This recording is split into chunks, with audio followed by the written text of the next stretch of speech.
अच्छा जी, आज हम लोग एडवांस कंप्यूटर आर्किटेक्चर की जो कोर्स आउटलाइन है उसको थोड़ा डिस्कस करेंगे और देखेंगे कि ये कोर्स जो है हमसे क्या डिमांड करता है, इसके क्लास लर्निंग ऑब्जेक्टिव्स क्या है या आउटकम्स क्या मिलेंगे, और इसके कोर्स ऑब्जेक्टिव्स क्या है या इसके कोर्स आउटकम्स हमें क्या मिलेंगे। दूसरा, आप लोगों को कहने से पहले भी मैंने अपने जो यहाँ पर मेरे दोस्त मौजूद थे उनसे गुजारिश की थी, रिक्वेस्ट की थी कि जो आउटलाइन मैंने डिज़ाइन की है इसको मैंने कोशिश की है कि हम सिंपल भी रखें, आसान भी रखें और हमारी जो रिक्वायरमेंट है इस कोर्स की उसको भी वो पूरा करें। इसके बावजूद अगर आप लोगों के पास कोई वैल्यूएबल इम्प्रूवमेंट के लिए कोई सजेशन होगी, फर्ज करें कोई टॉपिक आप कहते हैं कि इसमें हमें ऐड कर लेना चाहिए, तो हम उसको भी कंसिडर करेंगे और मोर देन वेलकम करेंगे। अगर हमें लगा कि वाकई ये एक नई टेक्नोलॉजी है या फिर इस कोर्स लाइन में इसे होना चाहिए है, तो हम इसे ज़रूर शामिल करेंगे। तो आप अपने वैल्यूएबल कमेंट्स जो हैं वो मुझे ज़रूर पास कीजिएगा। ये इसका 16 वीक का स्टडी प्लान है। इससे पहले इसकी जो कुछ क्लास लर्निंग आउटकम्स वगैरह हैं या हमारे पास जो चीज़ें हैं हम उसको भी थोड़ा डिस्कस कर लेते हैं, इसकी ग्रेडिंग स्कीम क्या होगी। तो ये जो कोर्स है एक्चुअली ये कंप्यूटर के आर्किटेक्चर यानी कि कंप्यूटर की ऑर्गेनाइजेशन कैसे होती है, किस तरह उसके कंपोनेंट्स को आपस में ऑर्गेनाइज किया जाता है ताकि वो मिलकर एक्टिविटी जो है वो परफॉर्म करें, और फिर उसके बाद उसका आर्किटेक्चर कैसे बनता है, कौन कौन से कंपोनेंट क्या रोल प्ले करते हैं, और कैसे कंप्यूटर जो है वो एक्चुअली में एक कम्प्रीहेंसिव डिवाइस बनकर प्रोसेसिंग करता है। इस कोर्स के अंदर हमारा जो बेसिक काम है वो इसके आर्किटेक्चर को समझना है। उसके बाद इसके अंदर मुख्तलिफ तरीकों से जो प्रोसेसर्स हैं उनकी क्या टोपोलॉजीज हैं, ठीक है, वो कैसे अपनी प्रोसेसिंग करते हैं, किस तरीके से जब आप कोई इनपुट अपने कंप्यूटर को प्रोवाइड करते हैं तो वो कैसे प्रोसेसिंग के फेज से गुजरकर आपको एक वैल्यूएबल आउटपुट प्रोवाइड करता है। ये भी हम इस कोर्स के अंदर जो है वो समझेंगे। Role of different processing codes और फिर उनका कैसे काम किया जाना, ये भी सारा हम इसके अंदर देखेंगे। इसके वाइटल कंपोनेंट्स काम कैसे करते हैं। इसके अलावा मेमोरी पाइपलाइनिंग और फिर बसेस वगैरह कैसे डेटा ट्रांसफर करती हैं, ये सारी चीज़ें भी इस कोर्स को समझने में हमें आसानी, हम इसको देखेंगे कि कैसे होगा। उसके बाद मेमोरी की डिफरेंट हायरार्कीज क्या हैं, फिजिकल मेमोरी, वर्चुअल मेमोरी, और फिर डिफरेंट किस्म की जो मेमोरीज हैं वो किस तरह अरेंज की जाती हैं कंप्यूटर के साथ, और कैसे वो डेटा को स्टोर करती हैं, ज़रूरत पड़ने पर कैसे रिट्रीव करती हैं, उनका रोल क्या है, उनकी किस तरीके से हमने कंपोजिशन बना रखी है। ये सारी चीज़ें भी हमारा समझना इस कोर्स के अंदर हमारा ये कह लीजिए कि एक मेन एम होगा। और फिर इस एमएस में इससे पहले इसका कोई रेक्विजिट भी नहीं है, ठीक है जी, यानी कुछ कोर्सेज होते हैं जिनको पढ़ने के लिए आप जानते हैं कि रेक्विजिट होता है, तो इसमें एमएस में इसका रेक्विजिट भी कोई नहीं रखा गया है। और फिर ऑब्जेक्टिव्स जो हैं इस कोर्स के वो कुछ इस तरह से मुझे लगता है होने चाहिए कि हम समझ पाए कंप्यूटर के आर्किटेक्चर को, और फिर डिफरेंट किस्म के जो प्रोसेसर हैं उनकी जो फैमिलीज हैं 8080, 8086, और फिर लेटेस्ट जितनी टेक्नोलॉजीज हैं प्रोसेसर की जिनके अंदर यूनिकोड, मल्टी कोर वगैरह वगैरह सारे प्रोसेसर्स, और फिर उनकी डिफरेंट टाइप्स क्या हैं उनको समझना और वो कैसे काम करते हैं ये जानना। फिर parallel execution of the hardware या फिर कौन से तरीकों के साथ हमारी इंस्ट्रक्शंस को कंप्यूटर प्रोसेस करता है, ये समझना भी हमारा एक ऑब्जेक्टिव होगा। फिर डिफरेंट किस्म की पाइपलाइनिंग टेक्निक्स को इम्प्लीमेंट करना, किस तरीके से ये काम करेंगे इसके बारे में जानेंगे। और फिर design scalable parallel architecture for multi processing या प्रोसेसर सिस्टम को समझना, ये भी हमारे इसका कोर्स का हिस्सा होगा। यानी प्रोसेसर की एग्जीक्यूशन को और बेहतर करने के लिए किस तरह हम उसके ऊपर मल्टी प्रोसेसिंग कॉन्सेप्ट जो है, यानी एक से ज्यादा प्रोसेसर किस तरह पैरेलल में काम कर सकते हैं जिससे कंप्यूटेशन पावर बढ़ जाती है और वो बेहतर परफॉर्म करता है। ये भी हमारे इस कोर्स के ऑब्जेक्टिव्स में आएगा। जब आप क्लासेस के अंदर आते रहेंगे और ये कोर्स पढ़ते रहेंगे तो हमारा ऑब्जेक्टिव ये है आपके आने पर, यानी जब आप एक कोर्स पढ़ेंगे तो क्लास लर्निंग ऑब्जेक्टिव क्या है, आप आपके अंदर ड्यूरिंग द लेक्चर ये एबिलिटी पैदा करना कि आप डिफरेंट किस्म की टेक्निक्स को समझें, इंजीनियरिंग एप्लीकेशंस के अंदर फिर उनको इस्तेमाल करके आर्किटेक्चर का एक कॉम्प्रिहेंसिव नॉलेज जो है वो आप लोग हासिल करें। यानी आपने आर्किटेक्चर को समझना है, जिसके बाद आप प्रपोज्ड आर्किटेक्चर के ऊपर एडवांस लेवल पर काम कर सकते हैं। एटलीस्ट आपको ये मालूम होगा कि कंप्यूटर की कंपोजिशन क्या है, इसकी किस तरीके से डिजाइनिंग की जाती है, और फिर इसके साथ मजीद इसमें कोई इम्प्रूवमेंट की गुंजाइश कैसे हो सकती है। ये सारी की सारी ये कैपेबिलिटी, डिजाइनिंग थिंकिंग कैपेबिलिटी, आपके अंदर सोचने समझने की सलाहियत बेहतर होगी ये कोर्स पढ़ने के बाद इन टर्म्स ऑफ कि आपका जो कंप्यूटर है वो काम कैसे करता है, प्रोसेसर से मेमोरी, मेमोरी से प्रोसेसर, बसेस और फिर डिफरेंट कंपोनेंट्स का आपस में जो एक रोल है हम उसको बेहतर तरीके से समझेंगे। सो ये ऑब्जेक्टिव्स हो गए और ये हमारी हो गई क्लास लर्निंग। ये कोर्स के ऑब्जेक्टिव हैं और ये ड्यूरिंग द क्लास हम लोग क्या एक्सपेक्ट करते हैं ये इसके अंदर होगा। बाकी grading policy remains the same. मैं आप लोग ये सारे हमारी यूनिवर्सिटी के स्टैंडर्ड हायर एजुकेशन कमीशन का जो भी क्राइटेरिया है उसी के मुताबिक यहाँ पर भी हम अपनी ग्रेडिंग को फॉलो अप करेंगे। कोशिश कीजिए कि आप लोग जो हैं आते रहें और कोर्स के लेक्चर को अप्रोप्रिएटली अटेंड करें। जब आप कोर्स के लेक्चर अच्छे से अटेंड करेंगे, और मेरी कोशिश ये होगी कि हम हर लेक्चर की एक वीडियो टाइप जो है बना लें। इससे एक तो हमारी लाइब्रेरी बन जाएगी, दूसरा ड्यूरिंग द एग्जाम आपको चीज़ों को दोबारा से अगर कोई चीज़ समझ में नहीं आई या डिस्कस करना चाहते हैं तो उसके लिए मटीरियल भी अवेलेबल हो जाएगा। तो आपके लिए ये जो यहाँ पर कमी रह जाती थी अक्सर कि भाई समझ में किसी चीज़ का ना आ पाना या फिर कोई और चीज़, तो यहाँ पर हम उसको भी इम्प्रूव करने की कोशिश करेंगे। क्राइटेरिया वही रहेगा, हम कोशिश करेंगे कि आपको पब्लिकेशन की तरफ भी मोटिवेट करें। ऑब्जेक्टिव फिर वही है कि क्योंकि ये एक रिसर्च ओरिएंटेड डिग्री है, हम चाहते हैं कि आप इंडिपेंडेंटली सीखें कि किस तरीके से किसी रिसर्च को पढ़ा जाता है, रिसर्च पेपर के बेसिक कंपोनेंट्स कौन से हैं, और फिर किस तरीके से अगर आपको कोई रिसर्च लिखनी पड़े तो आप उसको कैसे स्टार्ट कर सकते हैं, कैसे लिख सकते हैं। यहाँ पर इस लेवल पर अगर आप अच्छी पब्लिकेशन कर सकते हैं तो अच्छी बात है, लेकिन अगर आपने 4-5 महीने के कोर्स में सिर्फ पब्लिकेशन करने लिखने का तरीका भी सीख लिया तो मैं समझूंगा कि आपने इस कोर्स में कुछ ना कुछ अपने आप को इम्प्रूव कर लिया। ठीक है, यानी कि अगर आपको पता चले एब्स्ट्रैक्ट कैसे लिखा जाता है, या फिर अगर आप किसी टॉपिक के ऊपर रिसर्च क्वेश्चंस बनाने के काबिल हो जाएं, या फिर आप हाइपोथेसिस समझने के काबिल हो जाएं, या फिर आप किसी टॉपिक को लेकर उसका अच्छा सा इंट्रोडक्शन लिख सकें लिटरेचर की लैंग्वेज में, तो ये सारी की सारी चीज़ें आपको 10 नंबर के अंदर दे सकती हैं। और ये ज़रूरी नहीं कि आप जो रिसर्च करते हैं वो इसी टॉपिक से रिलेटेड हो। अगर आप पहले से किसी टॉपिक पर काम कर रहे हैं या फिर किसी दूसरे टॉपिक में इंटरेस्टेड हैं तो आप उसकी रिसर्च को भी डिस्कस करके तो ये स्कोर मेरे से ऑब्टेन कर सकते हैं। तो ये एक तरह से ओपन फोरम है आपके लिए। दूसरा, क्विज असाइनमेंट्स की कोई पॉलिसीज हैं जो हमारे जेनेरिक सी होती हैं, आपकी प्लेजरिज्म को चेक किया जाएगा, टाइम पर आपकी जो असाइनमेंट्स हैं वो करनी चाहिए। और उसके बाद ये वो बुक्स हैं जो रिकमेंडेड है जो इस कोर्स के लिए, जब मैंने कोर्स को डिजाइन किया है तो वो उसके चैप्टर्स के साथ सिंक्रोनाइज्ड है। मैंने ये बुक्स आपको ऑलरेडी आपके व्हाट्सएप ग्रुप में भेज दी हैं।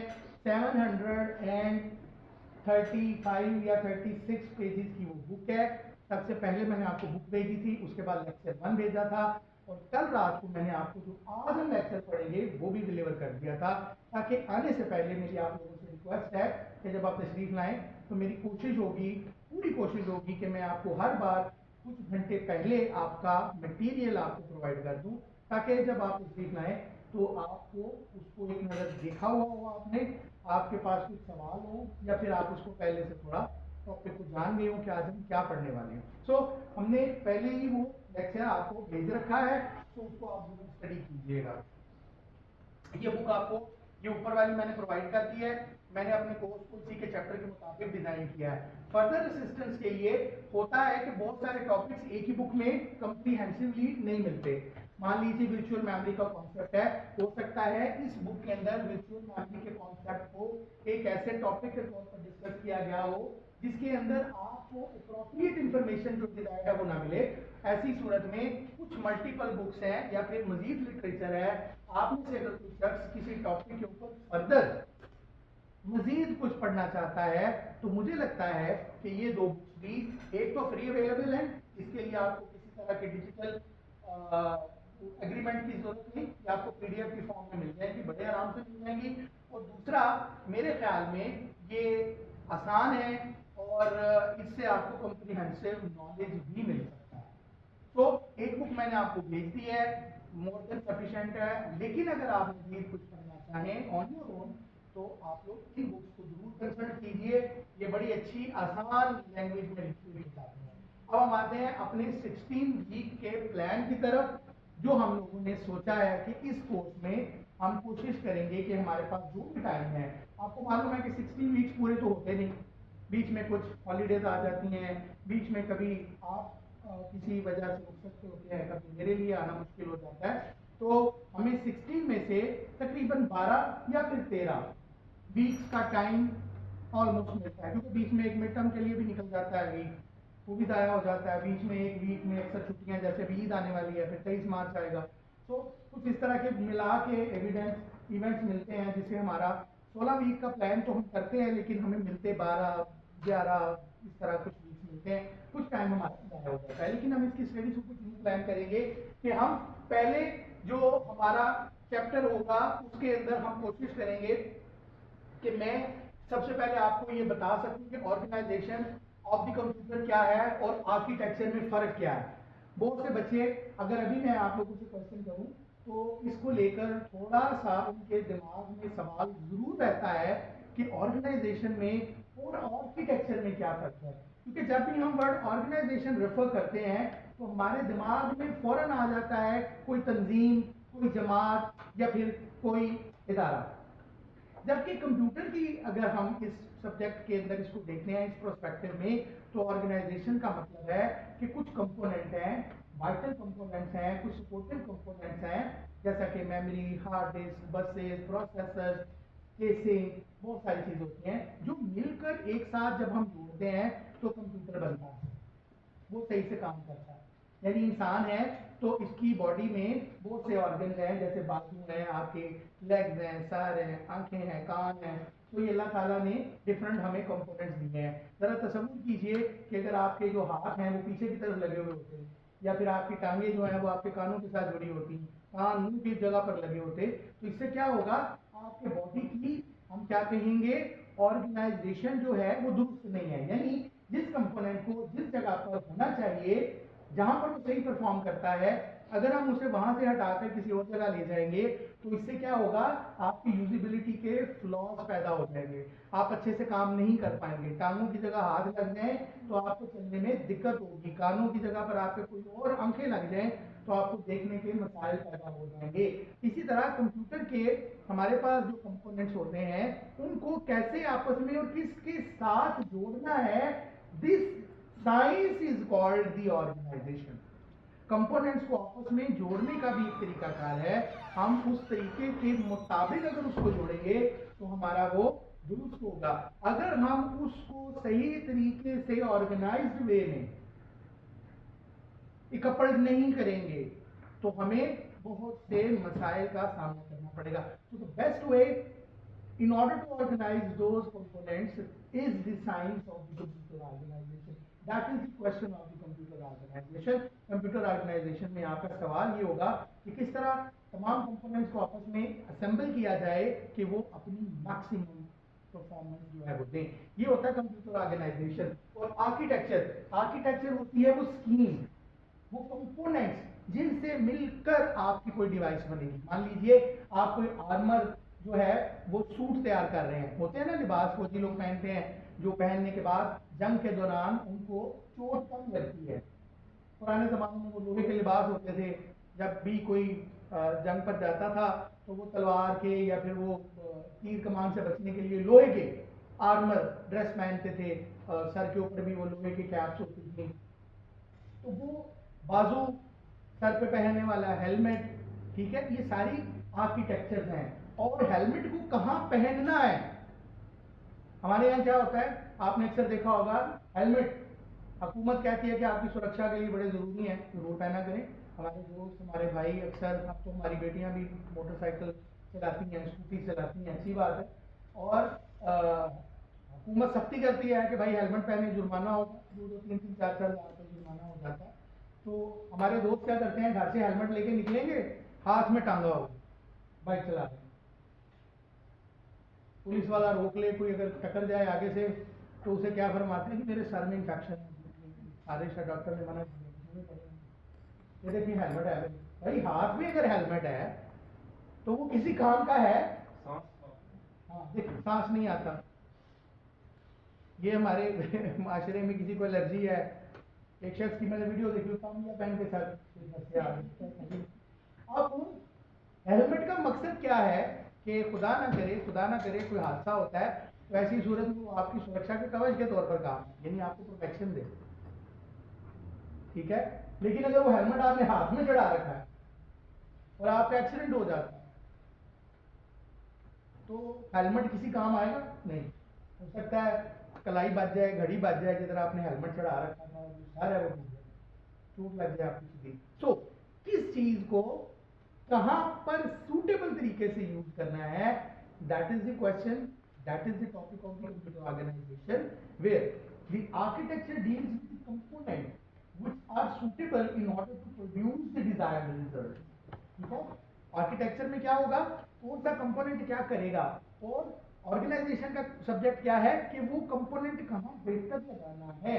सो ये डिफरेंस होता है। तो पहले हम इसमें ये सारी चीजें बेसिक नोटेशंस को समझेंगे, जैसे कि आपके यूनिट्स कौन कौन से होते हैं, एड्रेसिंग मोड, डेटा कंट्रोल वगैरह वगैरह, ये बेसिक स्ट्रक्चर ये वही है जो हम लोग पहले बीएस में भी इनको पढ़ चुके हैं, हमें अंदाजा है कि मतलब वेरियस कंपोनेंट्स कैसे काम करते हैं। यहाँ पर हम एक उनका रीकैप लेंगे, ताकि अगर कोई ऐसा स्टूडेंट भी है जिसका पहले बीएस में ये बैकग्राउंड नहीं था, या ये सब्जेक्ट नहीं पढ़ा, हो सकता है वो आईटी बैकग्राउंड से आया हो सकता है कि वो किसी और बैकग्राउंड से, मैथ बैकग्राउंड से आया हो, तो हम उसके लिए ये एक चैप्टर 2 लेक्चर्स के रखेंगे, जिसमें हम बेसिक चीजों को पहले थोड़ा रिवाइज करेंगे। उसके बाद हम ऑर्गेनाइजेशन को के आर्किटेक्चर्स को थोड़ा रिव्यू करेंगे, जिसके अंदर क्लासिफिकेशन ऑफ द कंप्यूटर और परफॉर्मेंस, आर्किटेक्चर की क्या टाइप्स होती हैं, ये कैसे काम करता है कंप्यूटर आर्किटेक्चर या कंप्यूटर कंपोनेंट्स में कौन कौन सी चीजें शामिल होती हैं। ये हमने शायद लास्ट एक क्लास में ये चीजें देखी थी, इसमें कुछ चीजें रह गई थी, जैसा कि ये बस स्ट्रक्चर कुछ चीजें थी, तो हम उनको दोबारा एक लेक्चर रख के उनको कवर अप करेंगे, और इस लेक्चर में हम ये सारे आर्किटेक्चर्स को देखेंगे। फिर उसके बाद program of network properties, right, architecture, system implement architectures, pipelining, इन पे काम करेंगे। और फिर मिड टर्म के बाद हमारे पास जो काम करने के लिए होगा वो मल्टी जो प्रोसेसिंग है उनका आर्किटेक्चर के प्रोसेसर जो है। अच्छा, ये जो हमने ग्रेजुएशन में ये कोर्स पढ़ा था, आप में से वो दोस्त जो बीएस करके आए हैं, सीएस में या फिर सॉफ्टवेयर इंजीनियरिंग करा है, उन लोगों को मालूम होगा कि ये जो कोर्स हमने पढ़ा था, इसके अंदर हमने यही चीजें पढ़ी थी, लेकिन उनको हमने थोड़ा सा बेसिक लेवल के ऊपर उनको हमने पढ़ा और उसको समझा था।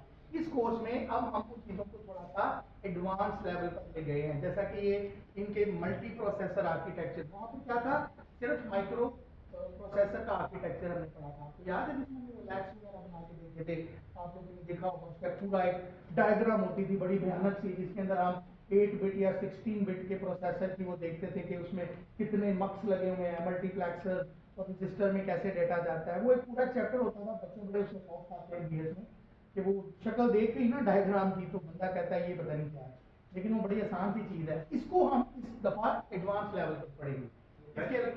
जी नहीं, वो प्रोसेसर की हम उसका आर्किटेक्चर उसमें डिस्कस करते हैं।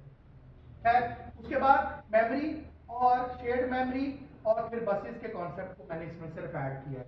मैंने इस कोर्स आउटलाइन को कोशिश की है कि हम अपनी ऑब्जेक्टिव्स को भी अचीव कर लें, और आप लोगों के ऊपर भी कोई बहुत ज्यादा बर्डन, बहुत ज्यादा एडवांस टेक्नोलॉजी लर्न करने के लिए जो एक एक्स्ट्रा बर्डन है, कोशिश किया है वो भी ना। तो ये हमारा रोड मैप होगा, इंशाल्लाह हम इसी को फॉलो करेंगे। इसमें अगर आप कोई इम्प्रूवमेंट देना चाहेंगे तो आप मुझसे डिस्कस कीजिए, हम उसके ऊपर जरूर गौर करेंगे। अगर आपकी सजेशन बेहतर हुई तो हम उसको इसका हिस्सा भी बनाएंगे। आज हम लोग लेक्चर 2 पे चलते हैं आगे।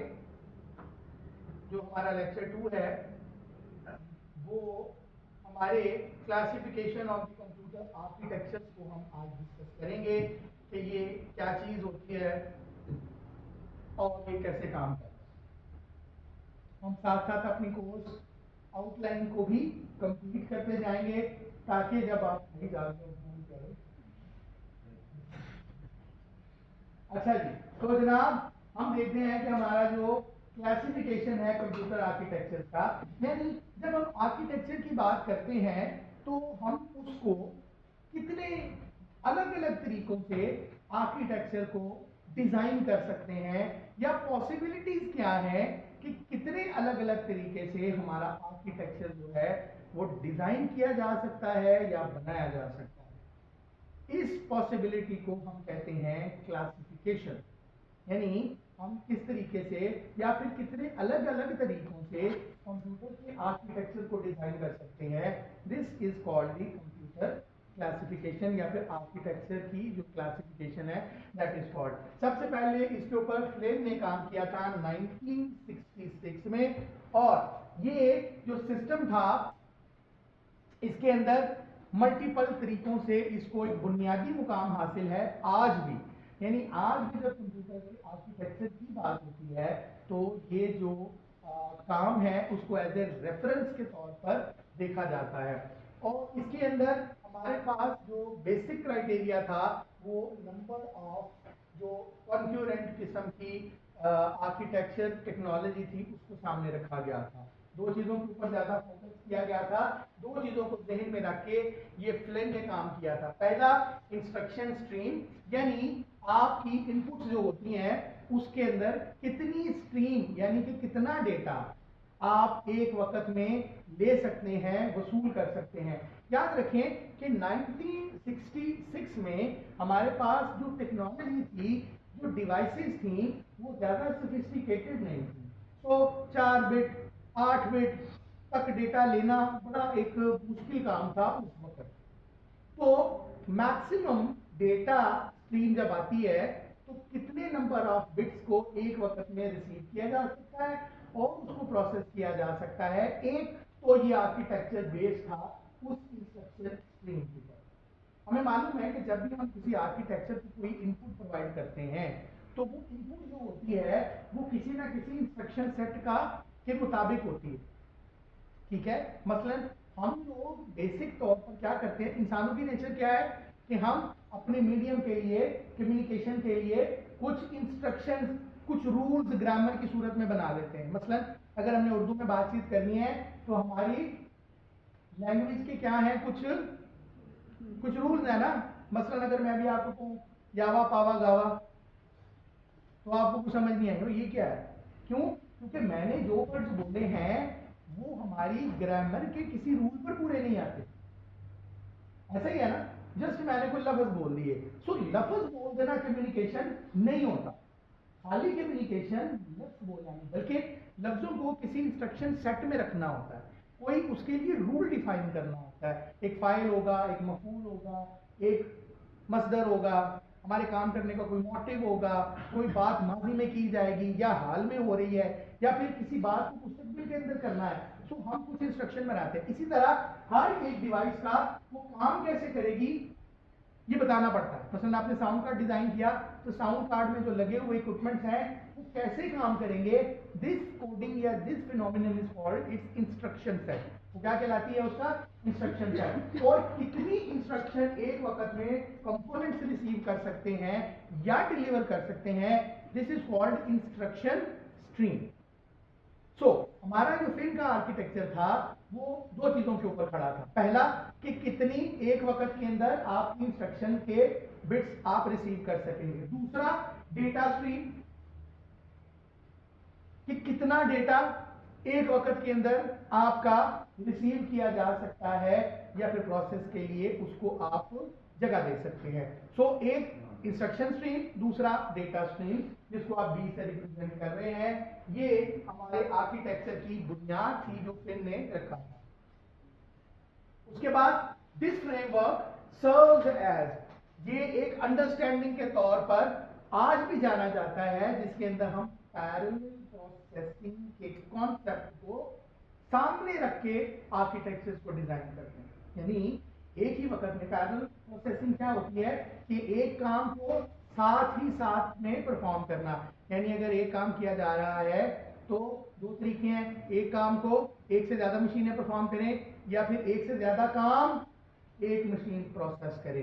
सो एक ही वक्त के अंदर ये काम कैसे हो सकते हैं, this concept is called parallel processing. इसके अंदर मल्टीपल टास्क मल्टीपल तरीकों से या मल्टीपल डिवाइसेस के थ्रू करवाए जाते हैं, या फिर एक टास्क मल्टीपल डिवाइसेस के थ्रू, या फिर मल्टीपल टास्क एक डिवाइस के थ्रू, या मल्टीपल टास्क मल्टीपल डिवाइसेस के थ्रू। चार ही पॉसिबिलिटीज हो सकती है ना, एक काम एक मशीन करे, एक काम एक से ज्यादा मशीनें करें, दो पॉसिबिलिटीज हो गई।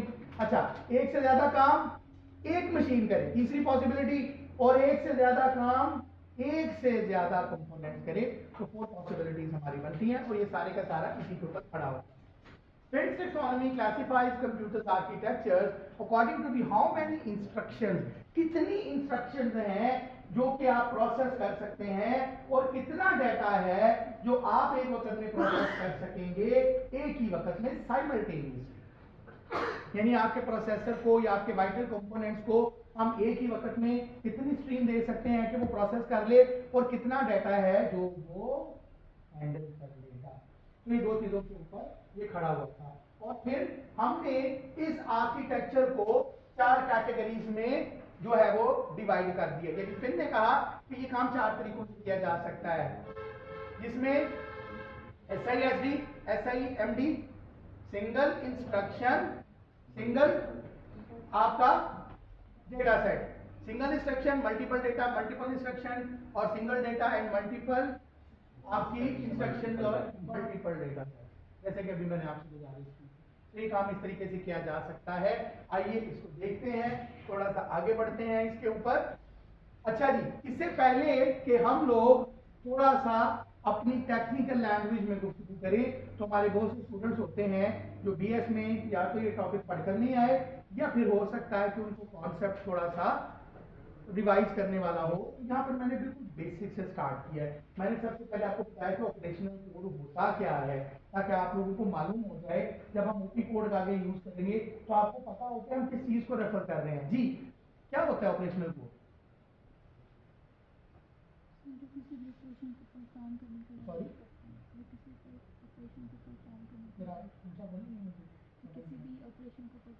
ऑपरेशन को परफॉर्म करता है जी, OP कोड। हाँ जी, हाँ वेरी नाइस। देखिए हमारे पास क्या होता है कि कंप्यूटर के अंदर कोई भी काम है ना, तो वो हम किसी ना किसी प्रोसेस के लिए करवाते हैं ना। कोई भी इनपुट होगी, जब भी इनपुट दी जाएगी तो उसके पीछे क्या साइंस होगी कि हमें उससे कोई आउटपुट जनरेट करवानी है। यानी हमारी इनपुट के लिए भी कोई वजह होगी, और उसके रिस्पॉन्स में आने वाले आउटपुट को भी हमें किसी खास तरह के फॉर्मेट में हमें चाहिए होता है, वो डिजायर होता है। तो हमारे पास मल्टीपल किस्म के ऑपरेशंस होते हैं। हमारी मशीन जो है अलग अलग काम करती है। सो ऑपरेशनल कोड जो है, OP कोड, ये बताएगा कि कौन सा प्रोसेस या ऑपरेशन आप करवाने जा रहे हैं। फर्ज करें मैंने A+A करवाना है, तो या A+B करवाना है, तो क्या होगा? प्लस क्या है? ये एक ऑपरेशन है, ऐड ऑपरेशन है, और इसका एक कोड होगा। हमें मालूम है कि हमारी जो मशीन है वो क्या समझती है, वो मशीन लैंग्वेज को अंडरस्टैंड करती है।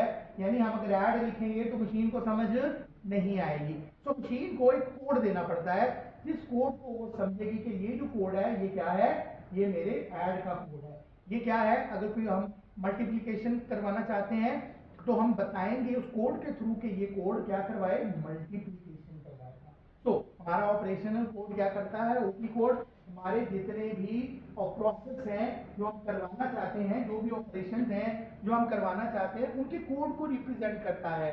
जैसा कि अगर हम बात करें, ये जो ऐड है, ये सब है, ये लोड है, ये कौन सी लैंग्वेज के कोड हैं? जी बता सकते हैं, बड़ी कॉमन लैंग्वेज है। Assembly language, very nice. ये असेंबली लैंग्वेज के कोड है। ऐड का मतलब क्या है कि हम वेरिएबल को या ऑपरेंड्स को हम ऐड करना चाह रहे हैं, ठीक है। मल्टीप्लाई का मतलब है कि हम उसको मल्टीप्लाई, सब्सट्रैक्शन है, लोड है, जंप है, ये सारी की सारी चीजें जो है वो बताती हैं। और इनके अगेंस्ट, इन सारे कोड्स के अगेंस्ट क्या होता है, हमारे पास एक सोफिस्टिकेटेड और यूनिक बाइनरी कोड्स होते हैं ना। ऐड का एक आगे कोड है, ठीक है, जंप का आगे एक कोड होगा। हर मशीन के पास अलग अलग तरीके से ये काम करने के लिए उनके आगे फिर अलग अलग कोड होंगे, तो उससे पता चल जाएगा कि हम क्या करना चाह रहे हैं। सो जब भी हम कोई बिट डिजाइन करेंगे तो उसके अंदर हमारे पास एक हिस्सा हम अपने कोड का रखेंगे, एक हिस्सा एड्रेस का रखेंगे जिसमें हम कहां से वो कंपोनेंट उठा रहे हैं या कहां पर रखने जा रहे हैं वो बताएंगे, और एक हिस्सा हमारे किसका होता है, ऑपरेंड का होता है, कि आपने करना क्या है, या वो डेटा क्या है जिसके ऊपर ऐड का प्रोसेस अप्लाई करना है, वो डेटा क्या है जिसे मल्टीप्लाई करना है, भाई वो कौन सा नंबर है जिसको आपने डिवाइड करना है। तो ये काम इस तरीके से किया जाएगा। इसके अंदर कुछ की हमारे पास एस्पेक्ट्स हैं, यानी ऑपरेशनल कोड से रिलेटेड कुछ इंपॉर्टेंट चीजें जिनको याद रखना है। वो फंक्शन है, ऑपरेशनल कोड्स होते हैं, ये प्रोसेसर को बताते हैं कि कौन सा आपने प्रोसेस जो है वो परफॉर्म करना है। यानी हमारे ऑपरेशनल कोड ये डिसाइड करेंगे कि हमारा प्रोसेसर क्या एक्टिविटी परफॉर्म करेगा, नंबर वन। दूसरा स्ट्रक्चर, इनका अपना एक खास किस्म का स्ट्रक्चर होता है।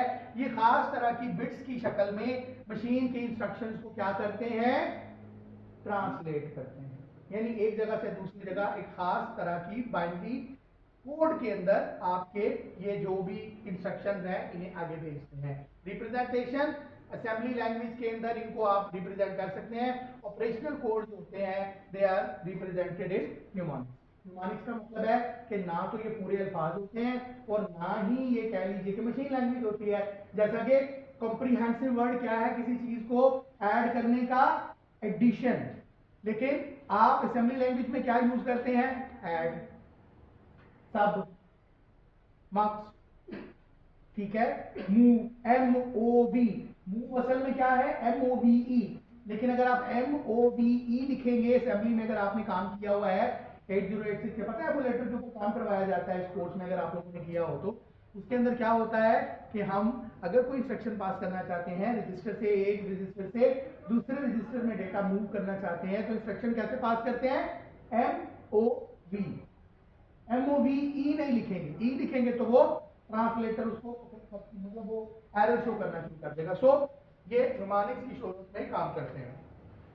और फिर एग्जीक्यूशन कैसे होती है, सीपीयू डिकोड करता है इन ऑपरेशनल कोड्स को मशीन लैंग्वेज के अंदर, और फिर ये ट्रांसलेट करने के बाद ये पहले ऐड ADD को ट्रांसलेट करता है 01 में, और फिर 01 का जो कोड है, मशीन कोड है, उसको प्रोसेसर प्रोसेस करता है और फिर वापस हमें जवाब जो है हमारी अंडरस्टैंडेबल लैंग्वेज में देगा।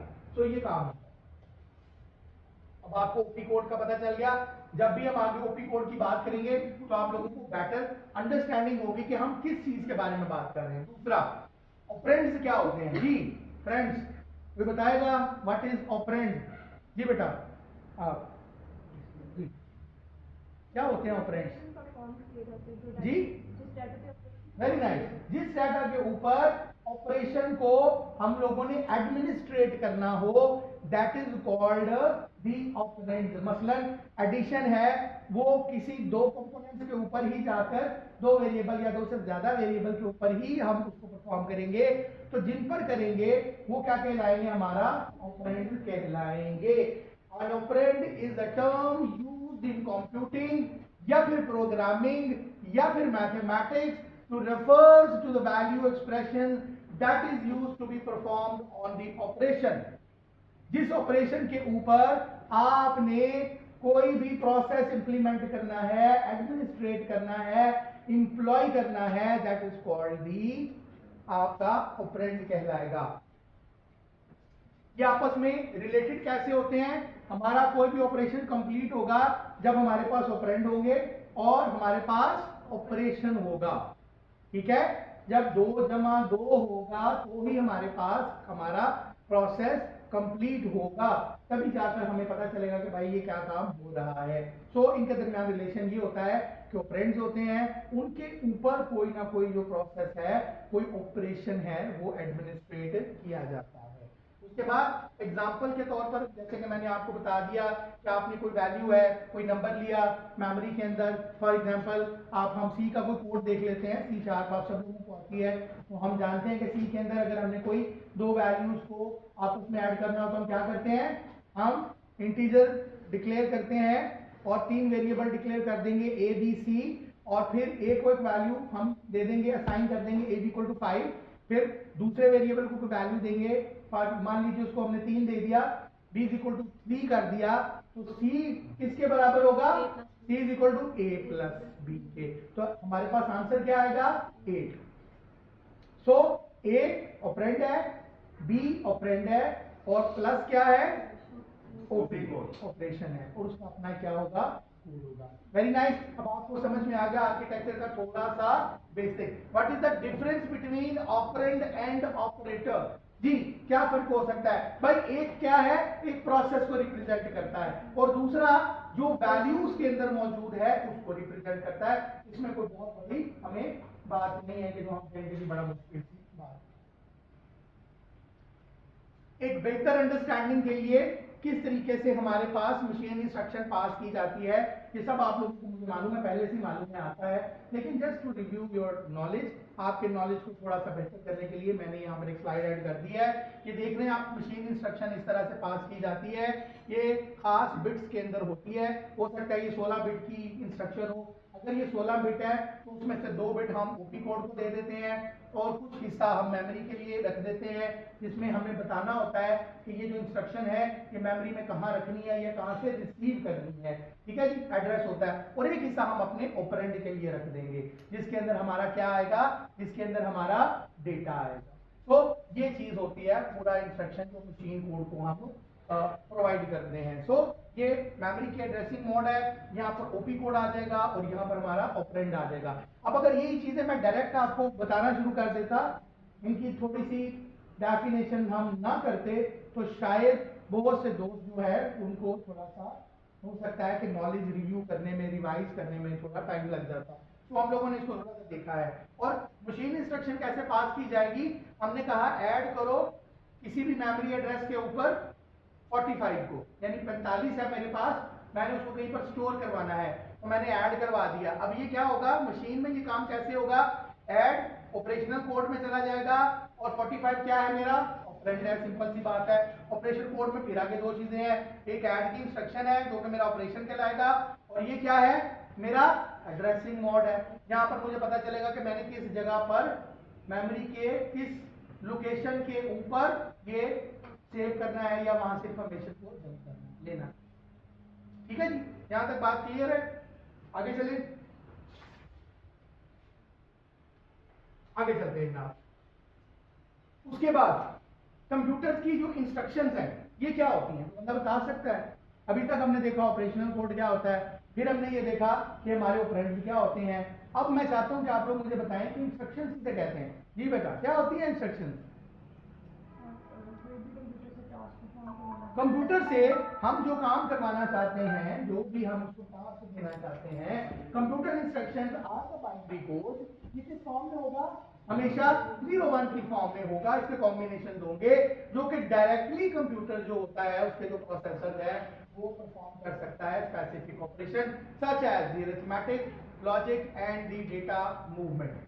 यानी कि आपका जो कंप्यूटर है वो क्या क्या कर सकता है, अरिथमेटिक कैलकुलेशंस कर सकता है, लॉजिकल कैलकुलेशंस कर सकता है, या फिर एक एड्रेस से, एक रजिस्टर से, एक मेमोरी लोकेशन से डेटा को उठा के दूसरे एड्रेस पर, दूसरी लोकेशन के ऊपर वो रख सकता है। तो ये सारे के सारे काम कर सकता है। That is the code of N operational code. Instructions के अंदर क्या होता है, उसका एक हिस्सा ऑपरेशन कोड के ऊपर मुश्तमिल होता है और फिर बाकी हिस्से में एड्रेस होता है जो कि किसी इंस्ट्रक्शन को बताता है कि इंस्ट्रक्शन कहाँ से लेनी है, और फिर उसके बाद हम बताते हैं कि ये हमारा जो है कहाँ से डेटा लिया जाएगा।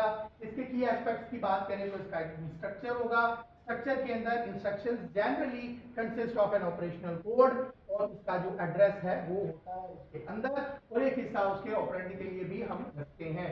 उसके बाद टाइप ऑफ इंस्ट्रक्शन के अंदर अगर हम बात करें, मेमोरी रेफरेंस इंस्ट्रक्शंस होती हैं, रजिस्टर रेफरेंस इंस्ट्रक्शंस होती हैं या फिर इनपुट आउटपुट की हमारे पास कह लीजिए इंस्ट्रक्शंस होती हैं। यानी हमारी इंस्ट्रक्शन या तो इनपुट आउटपुट के लिए हम लेंगे या फिर हम उसको रजिस्टर्स के रेफरेंसेस के लिए लेंगे। यानी एक रजिस्टर से डेटा या फिर किसी रजिस्टर में मौजूद किसी वैल्यू को उठाना या रेफर करना, इसके लिए इंस्ट्रक्शन दी जाएंगी या फिर कहां पर मेमोरी में क्या चीज पड़ी है रखी है उसके लिए हम इंस्ट्रक्शन को देखेंगे। तो तीन तरह की इंस्ट्रक्शन जो है होंगी। उसके बाद इनका एग्जीक्यूशन का एक साइकिल होता है। हर इंस्ट्रक्शन जो है एक तरीके से एग्जीक्यूट करवाई जाती है। ऐसे नहीं होता कि आपने कोई भी इंस्ट्रक्शन जो है वो पास ऑन कर दी, नहीं नहीं, इसका अपना एक लाइफ साइकिल होता है। जो सीपीयू होता है ये इंस्ट्रक्शन को पहले फेच करता है। कहां से फेच करता है, कहां होती है आपकी इंस्ट्रक्शन, भाई मेमोरी में होगी। उसके बाद वो निमोनिक्स की फॉर्म में होगी, ऐड लिखा होगा, मूव लिखा होगा। तो पहला काम डीकोड करना, उसको पहले 0-1 में ट्रांसलेट या कन्वर्ट करना, उसके बाद क्या करता है, एग्जीक्यूट कर देता है। तो ये क्या हो गया, ये हमारे पास एग्जीक्यूशन का साइकिल हो गया।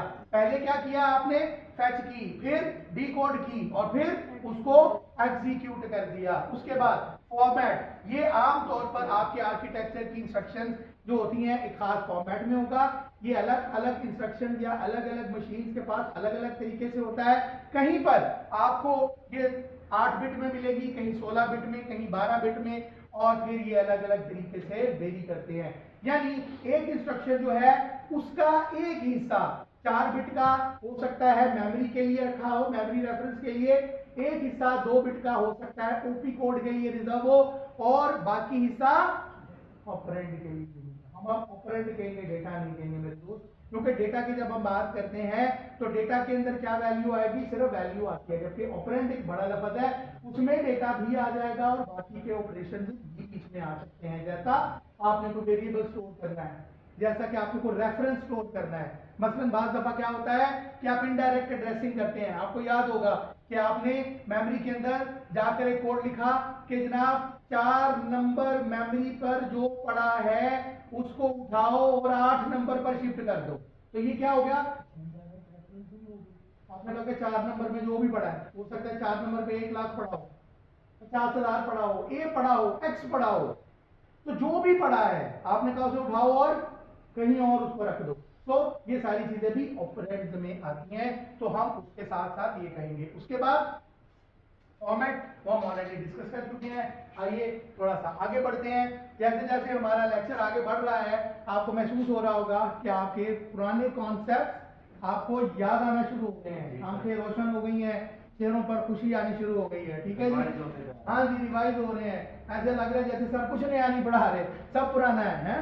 नई चीज बताएं सर हमें, अभी बच्चों का अच्छा जी, टाइप्स ऑफ इंस्ट्रक्शन। इंस्ट्रक्शन की भाई 2 टाइप पे बड़ा ही आपको जरूरी काम करना होता है, एक इंस्ट्रक्शन स्ट्रीम पर और दूसरा डेटा स्ट्रीम पर। याद आया वो फ्लेन का कॉन्सेप्ट 1966 वाला, आया याद? उसने क्या कहा था कि भाई 2 चीजों पर काम बड़ा जरूरी है इंस्ट्रक्शन आर्किटेक्चर में। क्या उसने कहा कि भाई इंस्ट्रक्शन स्ट्रीम पर और डेटा स्ट्रीम पे। इस स्ट्रीम में आपकी इंस्ट्रक्शन आ रही है, स्ट्रीम आ रही है, उसमें क्या है, इंस्ट्रक्शन आ रही है आपके पास, तो उसके अंदर क्या क्या है, एक इंस्ट्रक्शन की आपके पास जो बिट आई है, जो आपने रिसीव किया है पहली स्ट्रीम, उसमें 3 चीजें हैं। क्या, एक उसका ऑपरेशनल कोड और ऑपरेंड और रेफरेंस।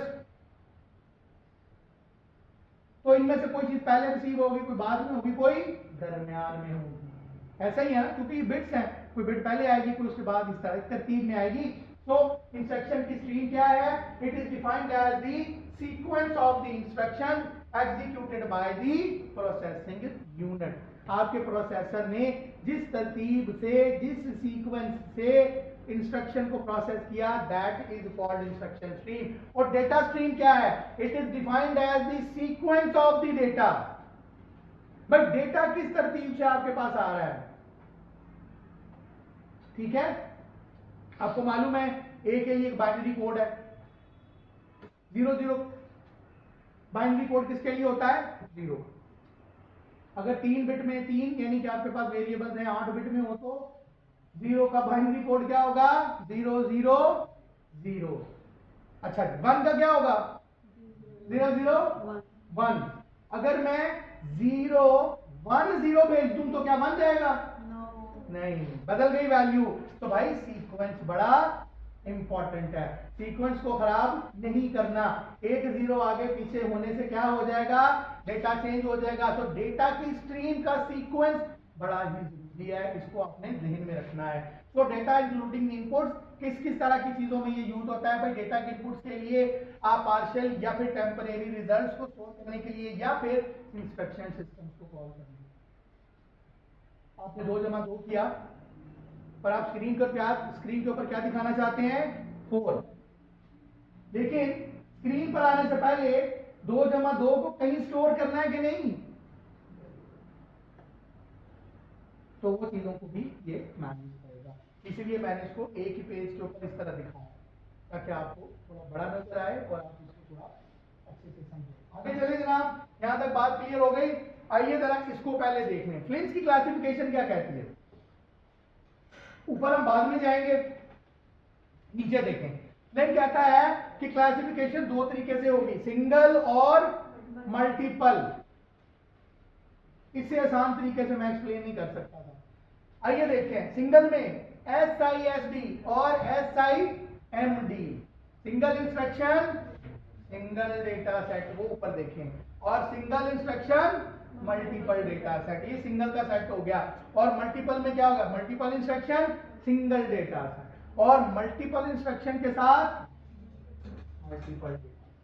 तो ये चीज आपको समझ में आ गई। क्लासिफिकेशन हम अभी 4 तरीकों से समझेंगे। आइए अब बारी बारी हम इनको देखते हैं। ले जनाब, क्लासिफिकेशन जो होती है इसके अंदर इंस्ट्रक्शंस की स्ट्रीम और डेटा की स्ट्रीम को हम सामने रखकर इसके दरमियान एक हम कह लीजिए कि टेबल जो है एक तरह से बनाते हैं।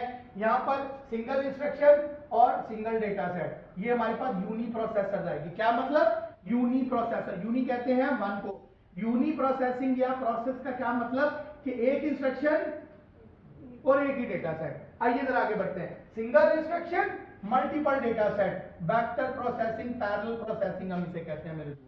पैरेलल प्रोसेसिंग में क्या होता है, सिंगल हमारे पास इंस्ट्रक्शन होती है लेकिन मेरे पास मल्टीपल डेटा सेट्स को वो हैंडल करती है।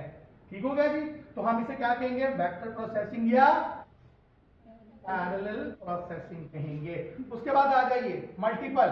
तो कंप्यूटर के अंदर क्या होगा, हम बहुत से अलग तरीकों से इसकी पाइपलाइनिंग यानी कि लाइंस बनाकर इसको हैंडल कर सकते हैं। मल्टीपल इंस्ट्रक्शन लेने के लिए मल्टीपल बसेस का इस्तेमाल करेंगे। तो मल्टीपल इंस्ट्रक्शन और डेटा सेट सिंगल, यानी एक ही डेटा सेट के ऊपर मल्टीपल पाइपलाइंस के थ्रू हम उसको प्रोसेसिंग करेंगे और मल्टीपल कंप्यूटर्स का इस्तेमाल करके मल्टीपल प्रोसेसर इस्तेमाल करेंगे, डिप्लॉय करेंगे, and that is called multiple instruction set with multiple data. यहां तक ऑल डन, वेरी नाइस। आगे चलते हैं जनाब, आइए इसको और आसान तरीके से बारी बारी समझते हैं।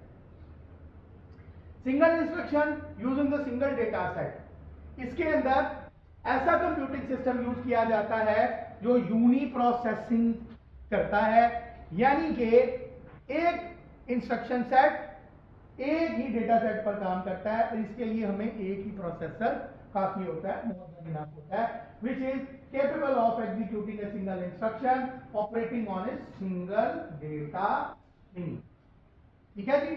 तो सिंगल डेटा स्ट्रीम है और सिंगल ही हमारे पास इंस्ट्रक्शन है। यहां पर हम कहते हैं कि आमतौर पर इसका इस्तेमाल जो बड़े बेसिक लेवल के डिवाइसेस होती हैं उनके ऊपर किया जाता है। जैसा कि आप छोटे छोटे गैजेट्स देखते हैं, जैसा कि एक वक्त में एक ही को हमें पता है डेडिकेटेड कुछ डिवाइसेस होती हैं जो बनाई जाती हैं डेडिकेटेड ऑपरेशंस के लिए, जैसे घड़ियां हैं, शुगर चेक करने वाली डिवाइसेस हैं, या फिर ब्लड प्रेशर मॉनिटर करने वाले, या फिर छोटे छोटे PDAs हैं, बच्चों के छोटे छोटे खिलौने हैं। सो उनमें क्या होता है, एक ही काम करना होता है जिसके अंदर एक ही तरह की प्रोसेसिंग चाहिए होती है। आपके ब्लड प्रेशर में आपको कभी भी इंटरनेट का इस्तेमाल नहीं करवाना, आपने ब्राउजिंग नहीं करनी अपने शुगर चेक करने वाले आले के ऊपर, या फिर आपकी घड़ी ने आपको सालन पका के नहीं देना। तो हमें एक खास काम के लिए एक ही तरह की इंस्ट्रक्शन चाहिए होती है, तो ऐसी डेडिकेटेड डिवाइसेस के ऊपर हम इसको इस्तेमाल करते हैं। इसके अंदर सिंगल प्रोसेसर होता है और एक ही डेटा स्ट्रीम हमारे पास होती है, जहां से हमेशा एक ही तरह का डेटा जनरेट हो रहा हो। ठीक है, टेम्परेचर चेक करने वाली डिवाइस का काम क्या है? सिर्फ टेम्परेचर चेक करना। डिजिटल थर्मामीटर आए हुए हैं ना, पहले क्या होता था, बच्चे के यहाँ पर रखकर या मुंह में, वही बच्चा जो है वो वाले साहब ने तो अम्मी अब्बू को इकट्ठे, अगर बुखार हो गया बच्चे को और अम्मी को, तो पहले वालदा अपना बुखार चेक करती थी और फिर वहां से निकाला और बच्चे के मुंह में डाल दिया, बच्चे का भी चेक हो। चलो ठीक है, अब ऐसा नहीं होता, हमारे पास डिजिटल डिवाइसेस आ गई है मेरे दोस्त। तो अब हम बगैर लोगों के मुंह में थर्मामीटर डाले वो काम कर सकते हैं। वो दूर से ही थर्मामीटर गन होती है तो उसका इस्तेमाल कर सकते हैं। सो ऐसी सूरत में उस गन ने एक ही काम करना है, यानी एक ही तरह की इंस्ट्रक्शन है कि भाई यही डाटा आना है और एक ही तरह का डाटा हम उसको देते हैं। तो ये बड़ी आसान सी डिवाइसेस होती हैं। In ASST machine instructions are processed in a sequential manner. इसको एक तरतीब से डेटा प्रोवाइड किया जाता है और उसी तरतीब से ये उस डेटा को क्या करता है? प्रोसेस कर देता है। मोस्ट जो कन्वेंशनल कंप्यूटर्स हैं उनके अंदर आमतौर पर इस आर्किटेक्चर को इस्तेमाल किया जाता है। हम बार बार यहाँ पर लफ्ज़ कंप्यूटर लिखते हैं, लेकिन मेरे ख्याल में मुझे यहाँ पर शायद डिवाइस लिखना चाहिए, क्योंकि बहुत सारी चीज़ें हैं जिनके अंदर ये इंस्ट्रक्शन सेट यूज होता है, जैसे कि मैंने अभी एक दो की मिसाल दी। So all the instructions and the data we processed have to be stored in primary memory। आमतौर पर जो डेटा होता है, जो भी प्रोसेसिंग में हमें हासिल होता है, उसको हम प्राइमरी मेमोरी के अंदर स्टोर कर देते हैं। और फिर ये जो होता है मोस्ट बेसिक क्लासिफिकेशन होती है लिंक टैक्सोनॉमी की, system created by the Michael Tate, इन्होंने जो ये सिस्टम बनाया था। तो सिंगल में एक ही जगह से डेटा आएगा, एक ही तरह का होगा, हमेशा एक ही तरह की उसके ऊपर हमें प्रोसेसिंग करनी होगी। बहुत ज्यादा डिवाइसेस में हम इसका इस्तेमाल करते हैं। अगर हम इसकी डायग्राम देखेंगे तो दो चीजों को समझ लीजिए। जो हमारी मेमोरी है ये टू वे कम्युनिकेशन कर रही है हमारे प्रोसेसर के साथ, यानी हमारे प्रोसेसर को, अरिथमेटिकल लॉजिक यूनिट को जब भी मेमोरी से डेटा चाहिए तो डायरेक्टली मेमोरी को ये दे भी रहा है और मेमोरी से डेटा ले भी रहा है। जबकि जो इंस्ट्रक्शंस है ये डिवाइसेस के थ्रू ये हमारी मेन मेमोरी को भी जाती हैं और इंस्ट्रक्शन हम अपने ALU को भी पास करते हैं। तो यहाँ पर एक ही यूनिट है जो कि हमारी इंस्ट्रक्शंस को देख रहा है और डेटा भी हमारे पास एक ही जो है वो चैनल से आ रहा है। सो डेटा लेकर हमारा जो ALU है इंस्ट्रक्शन लेता है, काम करता है, मेमोरी में डेटा दे देता है। सिंपल तरीन आर्किटेक्चर है, इसमें कोई कॉम्प्लिकेशन नहीं है। ये मोस्ट सिंपल तरीके से रिप्रेजेंट किया जाता है। सो इसके अंदर सीक्वेंशियल प्रोसेसिंग होती है और ये वैन न्यूमैन आर्किटेक्चर जो होता है उसके सबसे इजीएस्ट ट्रेस के ऊपर बनाया गया है। हम जानते हैं कि वैन न्यूमैन ने मॉडर्न एज कंप्यूटर्स का जो आर्किटेक्चर प्रपोज किया है, आज भी बहुत सारा काम जो है उसी आर्किटेक्चर के ऊपर हो रहा है। ठीक है ना, हम जितने भी कंप्यूटर्स बना चुके हैं वो वैन न्यूमैन आर्किटेक्चर के ऊपर ही काम कर रहे हैं। अच्छा जी, तो वैन न्यूमैन आर्किटेक्चर क्या कहता है? हमें मालूम है कि वैन न्यूमैन आर्किटेक्चर ये कहता है कि भाई साहब हमारे पास एक प्रोसेसिंग यूनिट होना चाहिए, एक मेमोरी यूनिट होना चाहिए, एक हमारे पास इंस्ट्रक्शन इनपुट और आउटपुट की डिवाइसेस होनी चाहिए और आपस में उनको इस तरह से जोड़ा गया हो कि क्या हो, इनपुट आए, प्रोसेस में जाए और आउटपुट जनरेट करे और वो मेमोरी में स्टोर हो जाए। तो ये बेसिक तरीन आर्किटेक्चर के करीब है। कंपोनेंट्स इसके अंदर स्टैंडर्ड SISD सिस्टम इंक्लूड होता है, जिसके अंदर हमारे पास एक सिंगल CPU है, कंट्रोल यूनिट है, अरिथमेटिक एंड लॉजिकल यूनिट होता है और हमारे पास क्या होगा, एक मेमोरी यूनिट होता है ताकि आपके डेटा को। अच्छा, मेमोरी की जरूरत क्यों पड़ती है? मेन मेमोरी, यहाँ पर हमने मेन मेमोरी लिखा है, सेकेंडरी नहीं लिखा, तो बता सकता है भाई ये बेसिक आर्किटेक्चर है ना। अब जो डिवाइसेस आ रहे हैं उनके अंदर क्या होता है, सेकेंडरी मेमोरी भी होती है थोड़ी सी। आपको याद है, अब अगर आपके घर में कोई पेशेंट हो, खुदा ना करे, तो आपको मालूम होगा कि उसके शुगर टेस्ट करने वाले जो आ गई हैं डिवाइसेस या फिर ब्लड प्रेशर को सेंस करने वाले जो डिवाइसेस हैं, उनके अंदर आप आखिरी 100 रीडिंग, आखिरी 10 रीडिंग अब स्टोर भी कर सकते हैं। पहले क्या होता था, आपने अपना ब्लड प्रेशर चेक किया, डिवाइस पर आया, बंद की डिवाइस, खत्म। ठीक है, तो ये स्ट्रक्चर था। अब हमने साथ मेन मेमोरी के साथ एक सेकेंडरी मेमोरी भी लगा दी है। तो वो क्या करता है, आपकी 10 या 50 या 100 रीडिंग बताता है तारीख के साथ कि जी फलां दिन आपने बीपी चेक किया था, आपका बीपी इतना। और अगर उसमें 50 की गुंजाइश है तो जैसे ही 51 होता है, पहली को डिलीट कर देता है, 50 वाली को अपडेट कर देता है।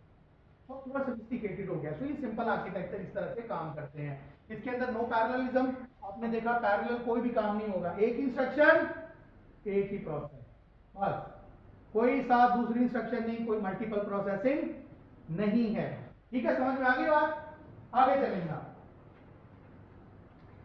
इसके अंदर हमारे पास क्या होता है, आप देखें, आपने एक इंस्ट्रक्शन पास की कि लोड करो ए, फिर आपने इंस्ट्रक्शन पास किया लोड करो बी को, फिर आपने कहा कि भाई तीसरे ब्लॉक में आप कह रहे हैं कि ए और बी को जमा कर दो सी में, फिर आपने कहा सी को स्टोर कर दो, या फिर आपने कहा कि A is equal to B multiplied by 2 है और आपने कहा ए में स्टोर कर दो ये सब कुछ।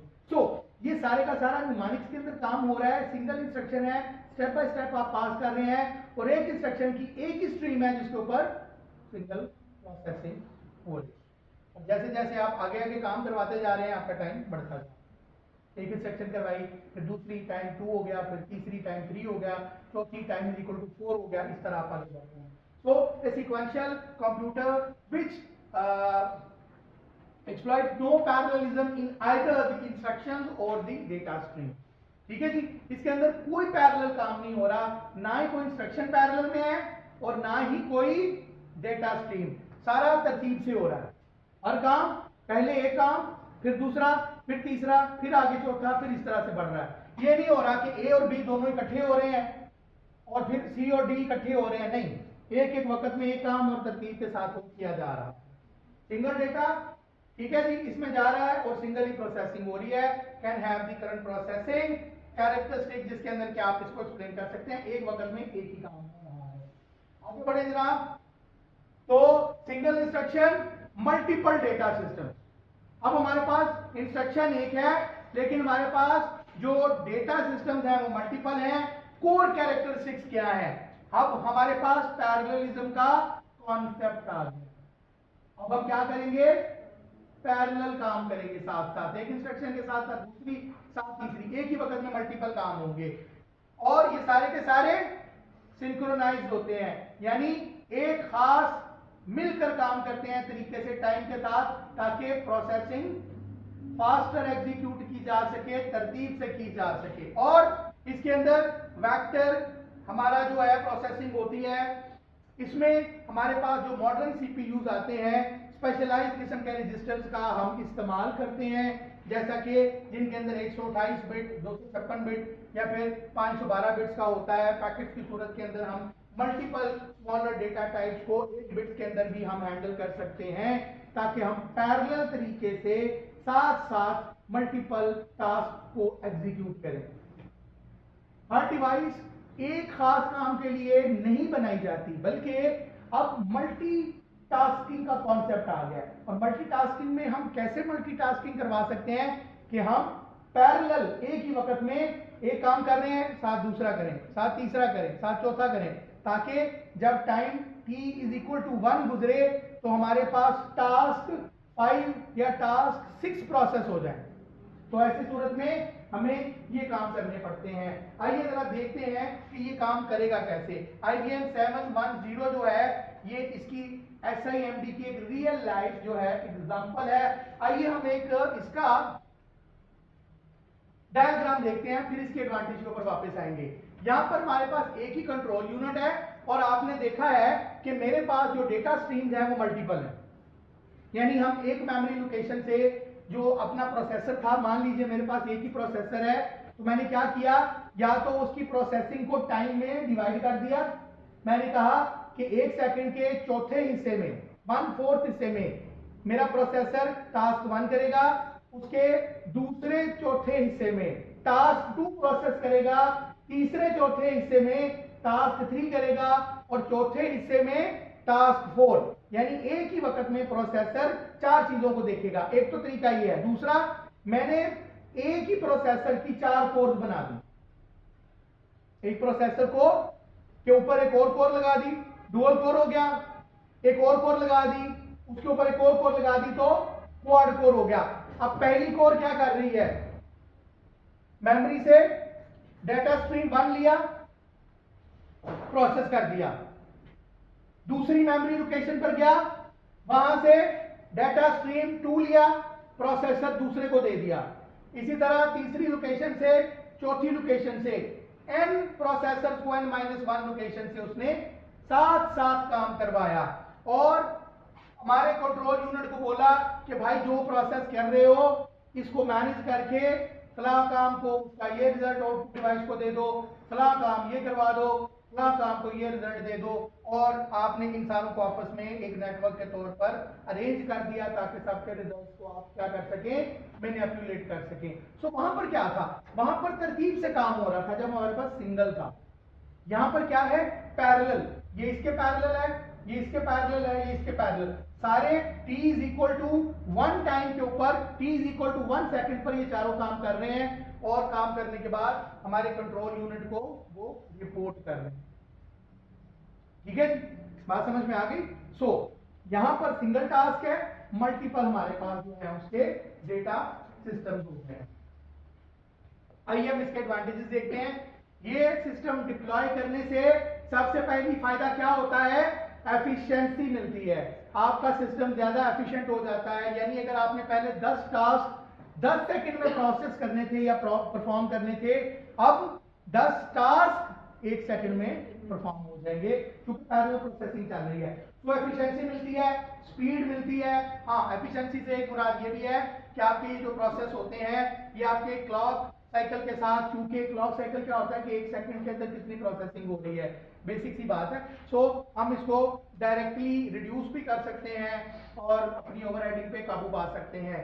इसमें स्पीड आपको ज्यादा अच्छी मिल जाती है और चूंकि आपको 1 ही सेकंड में आप ज्यादा काम कर लेते हैं तो आपको ज्यादा टाइम नहीं चाहिए ज्यादा काम करने के लिए। कम टाइम में ज्यादा काम होंगे, ज्यादा एनर्जी सेविंग का कॉन्सेप्ट भी यहाँ पर आपका इस्तेमाल हो जाएगा। तो ये इसकी एडवांटेजेस हो गई। आइए अब हम चलते हैं मल्टीपल की तरफ।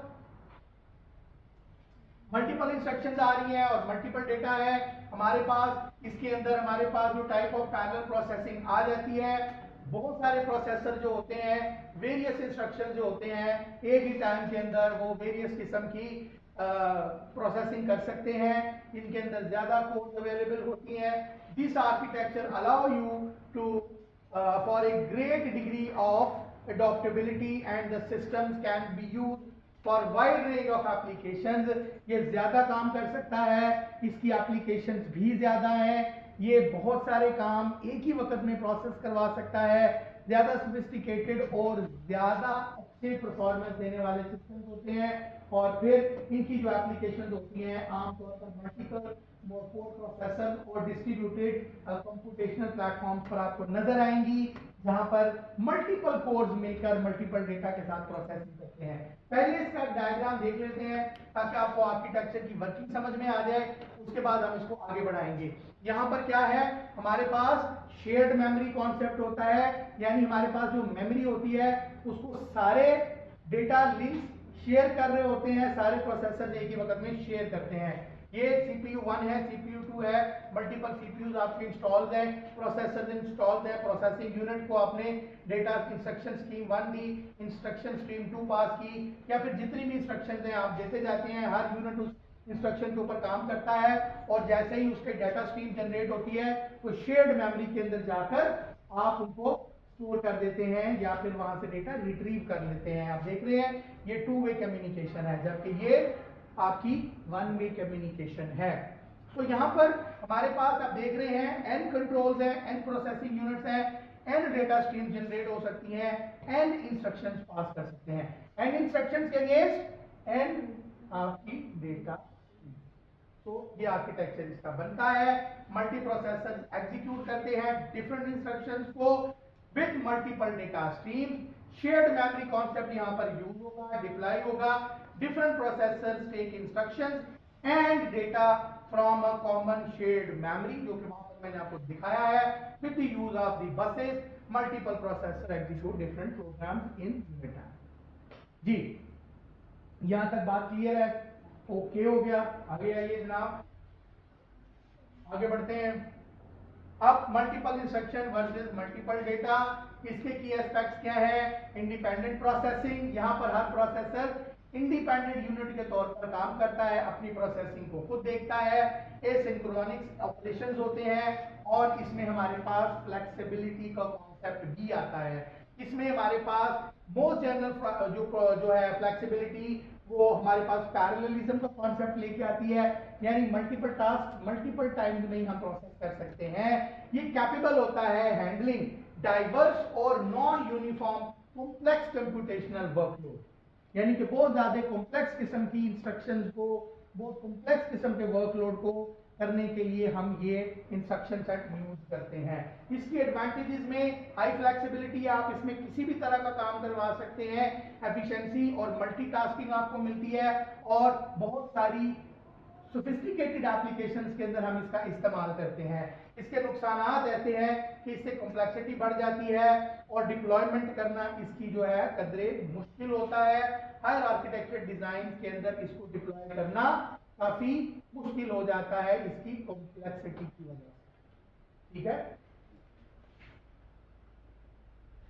अच्छा जी, अब हमारे पास कॉन्सेप्ट आता है शेयर्ड मेमोरी का और डिस्ट्रीब्यूटेड मेमोरी।